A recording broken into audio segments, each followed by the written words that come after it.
الحمد لله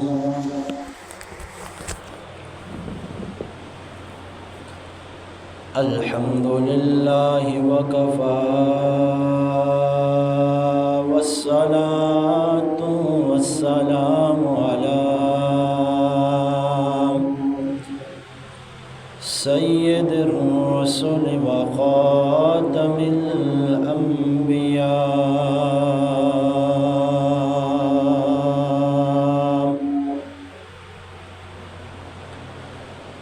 وعلى آله وأصحابه الأتقياء.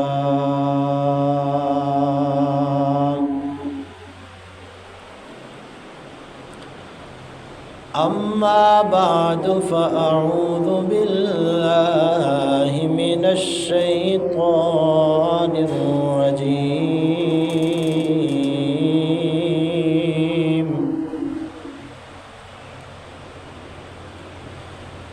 بسم الله الرحمن الرحيم.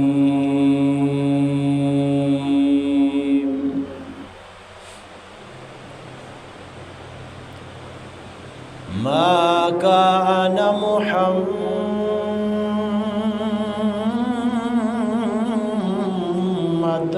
أبا أحد من رجالكم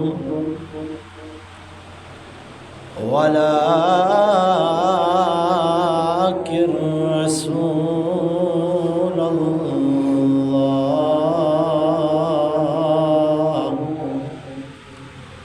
وخاتم النبيين.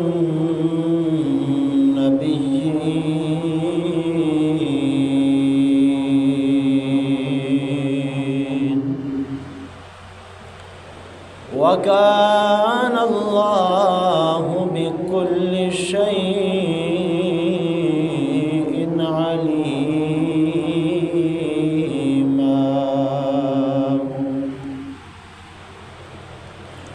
قال النبي صلى الله عليه وسلم: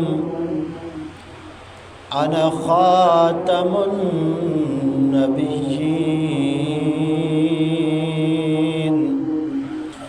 لا نبي بعدي.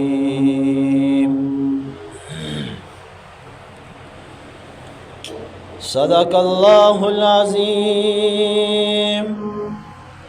وصدق رسوله النبي الأمي الكريم.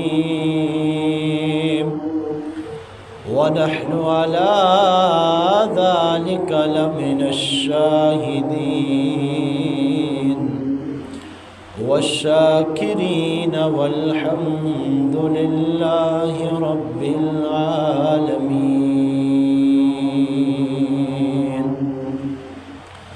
اللهم صل على محمد وعلى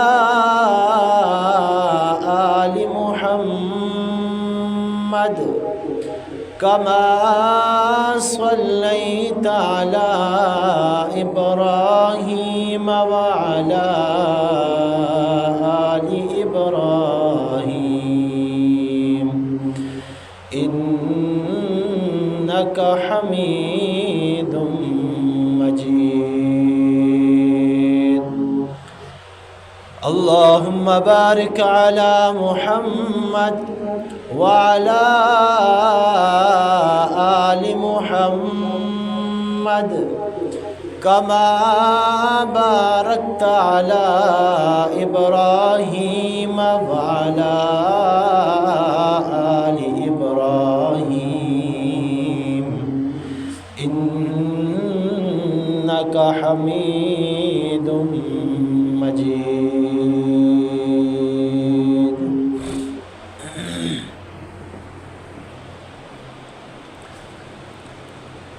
انتہائی واجب الاحترام بزرگوں، میرے نوجوان بھائیوں، قرآن مقدس سورۃ الاحزاب کی ایک آیت مبارکہ ہم نبی کریم صلی اللہ علیہ وسلم کی ایک حدیث مبارکہ آپ حضرات کے سامنے تلاوت فرمائی ہے۔ اللہ وحدہ لا شریک سے دعا ہے کہ مجھے اس آیت اور حدیث کے ضمن میں حق اور سچ بات کرنے کی توفیق عطا فرمائی، اور پھر ہم سب کو اس پر عمل پیرا ہونے کی توفیق عطا فرمائے۔ آج جمعہ کی اس مختصر سی نشست میں عقیدہ ختم نبوت کے حوالے سے چند باتیں گوش گزار کرنے کی کوشش کروں گا۔ عقیدہ ختم نبوت یہ وہ حساس عقیدہ ہے کہ ایک بندہ نماز پڑھتا ہے، قرآن پڑھتا ہے، لیکن اس کا ایمان ختم نبوت پر نہیں تو اس کی کوئی بھی عبادت قابل قبول نہیں۔ بظاہر اس نے پگڑی پہنی ہے، جبہ پہنا ہے، دستار پہنی ہے، بظاہر اپنے آپ کو مسلمان تو ظاہر کر رہا ہے، لیکن اگر دل کے اندر عقیدہ ختم نبوت نہیں، اس پر ایمان نہیں، تو اس کا ایمان بھی معتبر نہیں۔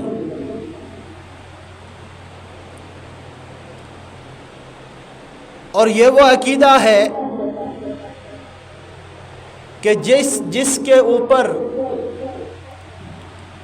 جب جھوٹی نبوت کا دعویٰ کرنے والوں نے جھوٹی نبوت کا دعویٰ کیا تو سیدنا ابو بکر صدیق رضی اللہ تعالی عنہ نے ایک لشکر صحابہ کرام کا تیار کیا اور انہیں یمامہ کی طرف روانہ کیا۔ جتنے غزوات آپ علیہ السلام کی زندگی کے اندر لڑے گئے، اس میں جتنے بھی صحابہ شہید ہوئے ان کی تعداد اتنی نہیں بنتی کہ جتنے صحابہ صرف ابو بکر صدیق رضی اللہ تعالی عنہ کے دور کے اندر مسیلمہ کذاب نے جب جھوٹی نبوت کا دعویٰ کیا اور آپ نے صحابہ کو اس کے ساتھ جہاد کرنے کے لیے بھیجا تو 1200 صحابہ اس غزوے کے اندر شہید ہوئے۔ آپ نبی کے دور کے اندر 27 غزوات اٹھا کر دیکھ لیں، ان کے اندر صحابہ کرام کی تعداد اتنی نہیں، لیکن صرف ایک ختم نبوت کے مسئلے کے اوپر جو صحابہ کرام نے جام شہادت نوش فرمائی 1200 صحابہ تھے وہ، اور ان میں 700 قاری قرآن تھے۔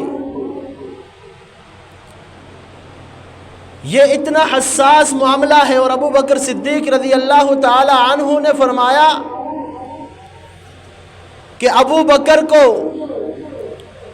اگر مدینہ کی گلیوں کے اندر آ کر کتے بھی گھسیٹ کر لے جائیں تو تم ختم نبوت کا پہرا دینے سے پیچھے نہ ہٹنا۔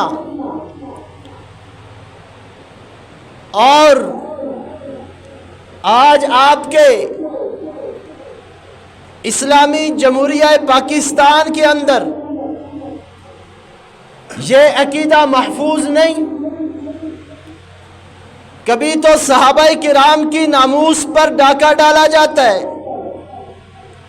اور کبھی عقیدہ ختم نبوت کے اوپر ڈاکہ ڈالا جاتا ہے۔ آپ کا چیف جسٹس فائز عیسیٰ صاحب وہ کٹہرے کے اندر قانون بناتا ہے، جس آئین کو پاس ہوئے آج کئی برس گزر گئے، اور قانون یہ بنا تھا کہ قادیانیت اسلام کا لبادہ اوڑھ کر کوئی بھی دین کا کام نہیں کر سکتے، نہ وہ اپنے آپ کو مسلمان کہلا سکتے ہیں۔ اور انہوں نے کیا کہا؟ یہ کہتے ہیں کہ اپنی چار دیواری کے اندر وہ اگر اپنے آپ کو مسلمان ظاہر کرتے ہیں تو کوئی حرج نہیں، اگر وہ اسلامی تعلیمات کو دوسروں کو دیتے ہیں تو اس میں کوئی حرج نہیں۔ ایک بندہ خود مسلمان نہیں، دوسرے کو اسلامی تعلیمات کیا دے گا؟ پھر تو ہر ایک گناہ، ہر ایک جرم وہ جائز ہونا چاہیے۔ آپ چار دیواری کے اندر شراب کا کاروبار کریں، کوئی پابندی نہیں۔ آپ چار دیواری کے اندر اپنے گھر کے اندر بیٹھ کر زناکاری کریں، بدکاری کریں، کوئی گناہ نہیں، کوئی جرم نہیں۔ پھر تو قانون یہ بھی پاس ہونا چاہیے کہ آپ اپنے گھر کی چار دیواری کے اندر جو کچھ کرنا چاہتے ہیں کریں۔ آپ اگر کسی کو قتل کرنا چاہتے ہیں اپنے گھر کے اندر قتل کریں، چار دیواری کے اندر قتل کریں، کوئی جرم نہیں، کوئی قانون نہیں۔ اس کے لیے تو آپ کا قانون حرکت میں آ جاتا ہے۔ لیکن جب عقیدہ ختم نبوت کی بات آتی ہے تو اس وقت قادیانیت کے لیے راستے نکالنا شروع کر دیتے ہیں کہ اپنی چار دیواری کے اندر بیٹھ کر جو دل آئے کرتے پھریں۔ اور یہ وہ عقیدہ ہے کہ جس کے لیے ہمارے اسلاف نے بے شمار قربانیاں دی ہیں، بے شمار جانیں قربان کی ہیں، اور آج ہم نبی کے اس ختم نبوت کا پہرا دینے کے لیے 1400 برس کے بعد بھی آج ہم واضح طور پر بتا دینا چاہتے ہیں، چاہے وہ قادیانیت کا کوئی بڑا لیڈر ہو، چاہے وہ پاکستان کا کوئی بڑا جج ہو، چاہے وہ پاکستان کا وزیر اعظم ہو، ہم اس کے قانون کو جوتی کی نوک پر رکھتے ہیں۔ اگر وہ عقیدہ ختم نبوت کو چھیڑتا ہے تو پہلے تو ہم چھیڑتے نہیں، لیکن جو چھیڑتا ہے اس کو چھوڑتے بھی نہیں۔ یہ جو مسلمان ہیں ہر ایک چیز کو برداشت کر سکتے ہیں، ہر ایک زخم سہ سکتے ہیں، لیکن اپنے نبی کی نبوت کے اوپر کوئی آنچ، کوئی سودا بازی نہیں کر سکتے۔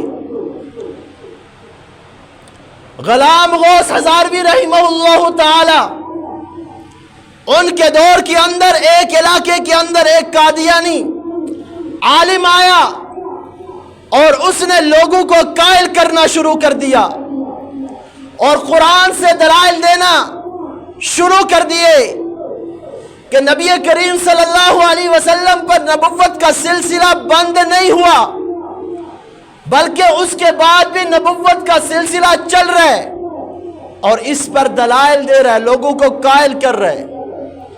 اب وہاں کے جو بڑے بڑے علماء تھے جب بے بس ہو گئے تو انہوں نے غلام غوث ہزاروی کو خط لکھا اور خط میں لکھ کر بھیجا کہ عقیدہ ختم نبوت خطرے میں ہے، اگر آپ نہیں آئیں گے تو ایسا نہ ہو کہ یہاں کے سارے مسلمان قادیانیت اختیار کر جائیں۔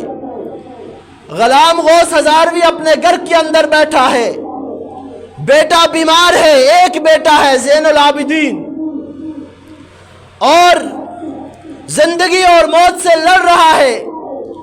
ڈاکٹروں نے لا علاج کر دیا، کہا بس اس کے چند دن کی زندگی ہے۔ خط غلام غوث ہزاروی تک پہنچتا ہے، غلام غوث ہزاروی بیوی کے پاس جاتے ہیں، کہا یہ مسئلہ ہو گیا، ادھر میرے نبی کی نبوت پر ڈاکہ پڑ گیا، ختم نبوت کا مسئلہ خطرے میں ہے، ادھر میرا بیٹا بیمار ہے۔ لوگوں نے کہا چند دن کی بات ہے، آپ انتظار کر لیجئے، جب بیٹا چلا جائے گا آپ جا کے ختم نبوت کے حوالے سے اس سے بات کر لینا۔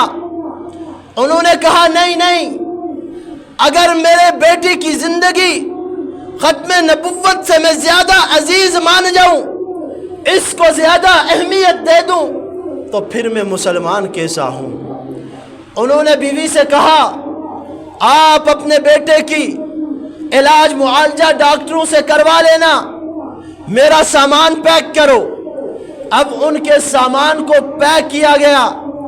غلام غوث ہزاروی رحمہ اللہ تعالی اپنا سامان لے کر ریلوے اسٹیشن پہنچتے ہیں۔ پتہ چلا ایک ہی گاڑی جاتی ہے اور فلاں وقت میں نکلے گی۔ بیٹھ کر انتظار کرنے لگے۔ ایک بندہ دوڑتا ہوا آیا، آ کر کہنے لگا غلام غوث ہزاروی، آپ جس بیٹے کو بیمار چھوڑ کر آئے تھے وہ تو چل بسا ہے، اس کا انتقال ہو گیا، چلیے اپنے بیٹے کا نماز جنازہ پڑھائیے۔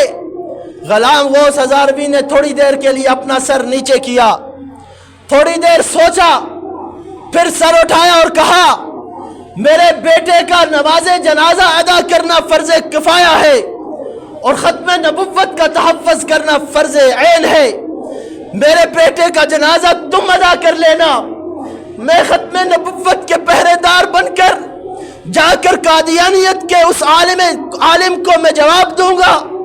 غلام غوث ہزاروی وہاں سے چلتا ہے، اپنے بیٹے کا جنازہ چھوڑ کر جاتا ہے، اپنا سب کچھ گھر میں چھوڑ کر جاتا ہے، جا کر اس قادیانی کا منہ توڑ جواب دے کر اسے لاجواب کر دیا، اور وہاں پر نعرہ ختم نبوت وہ گونجنے لگا۔ اب یہ منہ چھپا کر بھاگنا شروع ہو گیا۔ تو میرے بھائیو دوستو، یہ ختم نبوت کا جو معاملہ ہے یہ بڑا حساس معاملہ ہے۔ اگر ایک بندہ آج ملک پاکستان کے اندر، ربوہ کے اندر، یہ قادیانیت چھپ کیسے اپنے دین کی دعوت پھیلا رہے اور مسلمانوں کو مسلمان سے قادیانیت کی طرف لے کر جا رہے ہیں، اور آج کا نوجوان قادیانیت کی مصنوعات کو بھی استعمال کرتا ہے، لیکن اسے پتہ نہیں کہ قادیانیت کی مصنوعات کون کون سی ہیں۔ آج ہم جو شیزان پیتے ہیں یہ قادیانیت کی مصنوعات میں سے ہے۔ کل جب میدان محشر لگے گا، آقا دو عالم صلی اللہ علیہ وسلم اپنے ہاتھوں سے حوض کوثر کا جام پلائیں گے۔ بتاؤ کس منہ سے جا کر آپ اپنے نبی کے ہاتھ سے حوض کوثر پیئیں گے؟ آج مزے لے لے کر ان کی مصنوعات کو استعمال کرنے والوں، کیا تمہیں اپنے نبی کی وہ ادائیں یاد نہیں؟ کیا تمہیں اپنے نبی کا رونا بھول گیا؟ کیا تمہیں اپنے نبی کا وہ راتوں کو اٹھ اٹھ کر اپنے لیے دعائیں کرنا بھول گیا؟ آپ علیہ السلام کے اوپر آخری وقت آیا، اما عائشہ فرماتی ہیں آقا دو عالم صلی اللہ علیہ وسلم کا سر اما عائشہ کے سینے پہ تھا اور بخار بڑا تیز تھا۔ اما عائشہ پانی میں کپڑا بگو کر آپ علیہ السلام کے چہرے پہ لگاتی تھی، اور جب موت کا وقت آیا جبرائیل امین آئے، اسرائیل بھی آگے آ کر کہنے لگے اندر آنے کی اجازت چاہتا ہوں، ساتھ میں اسرائیل بھی ہے وہ بھی اندر آنا چاہتا ہے۔ آقا نے اجازت دے دی، دونوں اندر آ گئے، اور یہ اسرائیل وہ فرشتہ ہے کہ جب یہ روح قبض کرنے کے لیے جاتا ہے تو کسی سے پوچھ کر نہیں جاتا، لیکن میرے نبی کا دربار وہ دربار ہے کہ جس دربار میں اسرائیل بھی پوچھ کر جاتا ہے، بغیر اجازت کے اندر نہیں جاتا۔ آقا کے پاس پہنچے، کہا جبرائیل کیسے آنا ہوا؟ کہا آپ کا وقت آ چکا ہے، اسرائیل میرے ساتھ آئے ہیں اور آپ کی روح قبض کرنا چاہتے ہیں۔ آقا نے کہا واپس جاؤ، جا کر اللہ سے پوچھ کے آؤ کہ میرے بعد میری امت کے ساتھ کیا معاملہ فرمائیں گے۔ جبرائیل امین جاتے ہیں، جا کر اللہ سے پوچھتے ہیں کہ آپ کے حبیب یہ فرما رہے ہیں۔ اللہ نے فرمایا جاؤ، جا کر میرے حبیب کو بتا دو کہ آپ کے بعد آپ کی امت کے بارے میں آپ کی آنکھوں کو ٹھنڈا کر دوں گا۔ جبرائیل امین نے آ کے پیغام سنایا، آقا نے فرمایا اب میں چلنے کے لیے تیار ہوں۔